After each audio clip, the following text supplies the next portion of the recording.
Retention strategy should really be focused on all employees, not just top performers. But it's important to distinguish that top performers should have a separate succession plan, as we call it. I mean, ultimately, they're your future high poser, we call it, or leaders of the organization. So you want to be able to let them know that, be transparent, provide them with that alignment that they're going to be those long-term you got a long-term plan for them in the organization and to share that. However, beyond just those top performers, you want to make sure that you have an overall retention strategy. Here's some other tips. I mean, essentially, it has to start from the top. You have to have the buy-in from the senior leaders. Make sure that you've got an approach and a strategy, that you're training the leaders so that they can effectively communicate and carry on that strategy to keep all of your people intact and make sure that you're coaching your staff. And the other thing is you want to focus on EQ, as we call it, right? We heard from Teresa Quinlan not too long ago.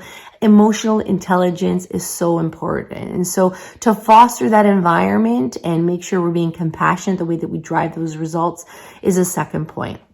And thirdly, I mean, it's important to provide feedback, enhance your current performance management program. So, having something in place where you're able to have a forum of feedback. People want to know how they're doing, whether it's amazing, whether they need to learn a little bit more. Essentially, they want to have that sense of accomplishment and feel that they're contributing. So you want to share, what should they start doing, stop doing, continue doing. Constant feedback is so key. Sometimes we think of that, oh, no news is good news. That's not the case. People want to hear from you. So, make sure that you're having those performance conversations or create those opportunities with the performance management program.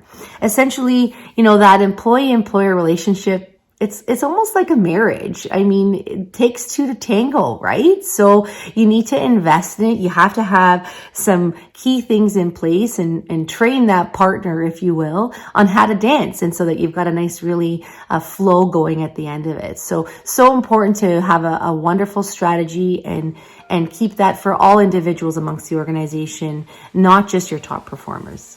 Thanks for listening to today's episode of HR Real Talk. If you like what you heard, be sure to hit the like button and leave us a comment below to let us know what you think.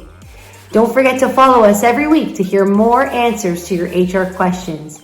For a free consultation, visit ldhr.ca. We'd love to hear from you. See you next week.